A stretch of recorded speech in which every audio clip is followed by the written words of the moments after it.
Acte 5, versets 12 à 21. De nombreux signes extraordinaires et prodiges étaient accomplis par les apôtres parmi le peuple. Les croyants se tenaient tous ensemble dans la galerie à colonnes de Salomon. Personne d'autre n'osait les approcher de près, et pourtant le peuple les estimait beaucoup. Une foule de plus en plus nombreuse d'hommes et de femmes croyait au Seigneur, et l'on se mit à amener les malades dans les rues. On les déposait sur des civières ou des brancards, afin qu'au moment où Pierre passerait, son ombre au moins recouvre l'un ou l'autre d'entre eux. Une multitude de gens accourait aussi des localités voisines de Jérusalem. Ils amenaient des malades et des personnes tourmentées par des esprits impurs, et tous étaient guéris.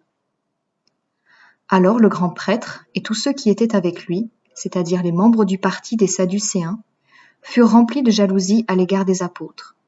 Ils décidèrent d'agir. Ils les firent arrêter et jeter dans la prison publique. Mais pendant la nuit, un ange du Seigneur ouvrit les portes de la prison, fit sortir les apôtres et leur dit : « Allez dans le temple et annoncez au peuple tout ce qui concerne la vie nouvelle. » Les apôtres obéirent.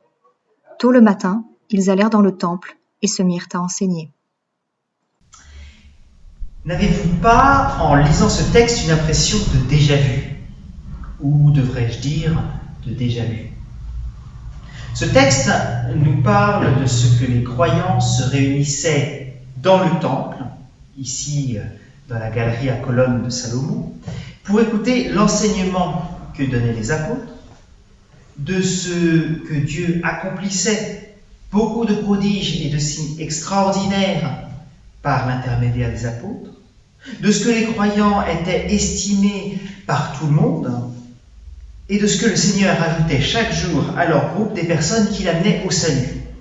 Tout cela me rappelle fortement le passage qu'on trouve au chapitre 2 du livre des Actes, passage que nous avions médité lors de notre premier culte en confinement. Quand on constate une telle similitude, on est en droit de s'interroger pourquoi une telle répétition. Cette interrogation nous invite à rechercher ce qui a changé, un peu comme quand on joue au jeu des différences. Et je vois deux choses. La première, c'est l'opposition grandissante auquel les apôtres font face. Car, pour le moment, ce sont les responsables qui sont visés. Pierre et Jean avaient été arrêtés puis relâchés, nous avions lu ce récit. Cette fois, ce sont tous les apôtres qui sont emprisonnés. Il n'y a pas de procès, puisqu'un ange vient les délivrer, mais la tension monte indéniablement. La deuxième différence importante que je vois, c'est l'impact grandissant de ce monde croyant sur sa communauté. La renommée des apôtres attire maintenant des gens en provenance des localités voisines, et ceci n'est d'ailleurs pas sans lien avec l'animosité des responsables religieux, puisque le texte nous dit qu'elle est animée par la jalousie.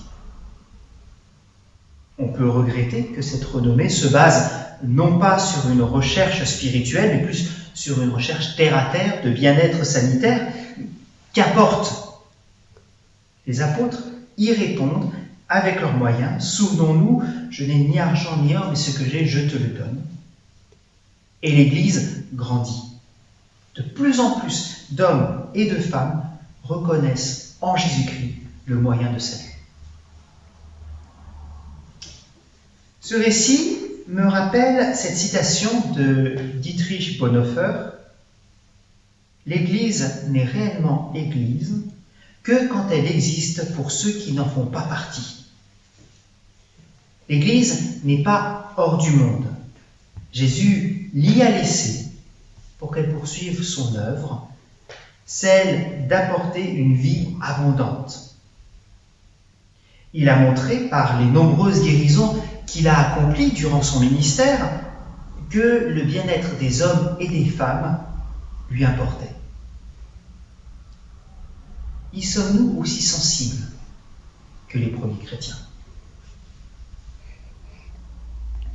Dans son allocution télévisée cette semaine, le Premier ministre Édouard Philippe a indiqué qu'à la crise sanitaire allait succéder une crise économique et sociale d'une ampleur inédite.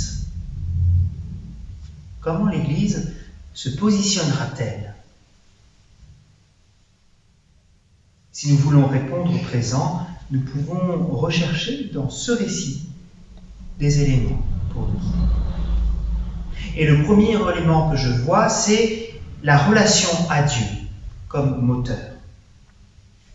Le cœur du programme de la communauté de Jérusalem, c'est d'être ensemble au temple, les apôtres pour enseigner, les croyants pour écouter.